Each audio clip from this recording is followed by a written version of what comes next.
Previously on Mysteries Uncovered, an island where thousands perished in agony, where plague victims were burned alive, where a doctor's twisted experiments defied humanity itself, and where a mysterious fire claimed countless souls in 1968. Now we dare to venture deeper into Poveglia's darkness. Can you feel it? That weight in the air, that pressure on your chest making it hard to breathe. The walls remember everything here. Every terrified scream, every desperate plea for mercy, every final rattling breath. Welcome back to Poveglia Island, where the boundary between past and present, between the living and the dead, isn't just thin, it's breaking. Last time, we merely scratched the surface of this cursed place, but Tonight we take you through those rusted iron gates, past the point of no return, into the very heart of darkness itself, the asylum, where hundreds went in, but only shadows came out. The air grows colder here, thick with the weight of untold suffering. Each step echoes through these abandoned corridors like a hammer striking bone. Our flashlight beams catch movement in the darkness ahead, but when we turn, there's nothing there. Or is there? The air grows thick here, heavy with decades of suffering. Our footsteps echo through empty corridors, each sound sending shivers down our spine. Because in this place, we're never truly alone. Maria Russo was just 17 when she started working here as a nurse's aide in 1962. The screams, she told us, her hands trembling as she spoke. They weren't always from the patients. Her eyes distant, lost in memories she'd rather forget. Sometimes they came from the walls themselves. But what Maria witnessed next would haunt her every waking moment, and her dreams.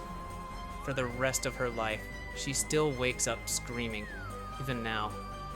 55 years later, her hands trembling as she describes that night, that moonless October night when everything changed, when she learned that some doors, once opened, can never be closed again. The darkness was absolute, the kind that seems to swallow light itself, to feed on it. She was making her final rounds, checking on the patients in the East Wing, when she heard it, a sound that made her blood run cold, metal scraping against stone, slow, deliberate, coming from the basement, the Forbidden Wing, where even the most hardened staff feared to tread. Don't go down there, they'd warned her. That's where he works. The doctor, the man whose name the staff feared to speak. But Maria heard something else that night, something that made her break every rule. A child's cry. What she found in that basement would challenge everything she thought she knew about reality itself. The operating theater was exactly as survivors described it. Rusty instruments scattered across blood-stained tables, leather restraints hanging like dead snakes from a chair that looked more like an instrument of torture. But it was the walls that caught Maria's attention, covered in scratches, hundreds of them, some spelling out words in dozens of languages, all saying the same thing: he's still here. The doctor. His experiments went far beyond conventional medicine, beyond the realm of science itself. Former patients spoke of bizarre rituals, of him searching for something he believed lived in the space between life and death. Patient exhibits extraordinary sensitivity to the other side. His voice, captured on a recovered tape, sends chills through even the bravest listener. The procedure was a success, the barrier, I can see through it now. They're showing me everything. But what was he really seeing?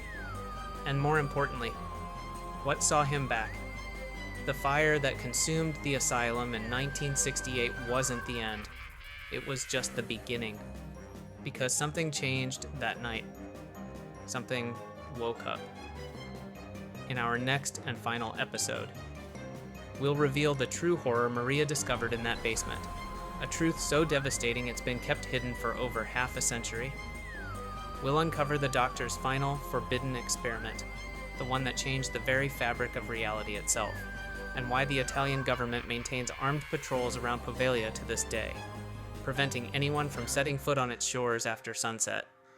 What force could be so terrifying that an entire government would quarantine an island? Not to keep something out, but to keep something in. Maria Russo passed away 3 days after our interview, but her last words change everything we thought we knew. "The doctor," she gasped, clutching my hand. "He never left the island. Because the island never let him leave. And now he's not alone anymore." Today, Poveglia sits silent in the Venetian Lagoon, its ruins slowly crumbling into the sea. But if you listen carefully, if you dare to really listen, you'll hear something. The sound of footsteps in empty corridors, the whisper of voices in dead air. And sometimes you'll hear laughter, the kind of laughter that makes your soul run cold. Because some places do more than remember, some places hunger. And Poveglia is always hungry. This has been Mysteries Uncovered. Sleep well, if you can.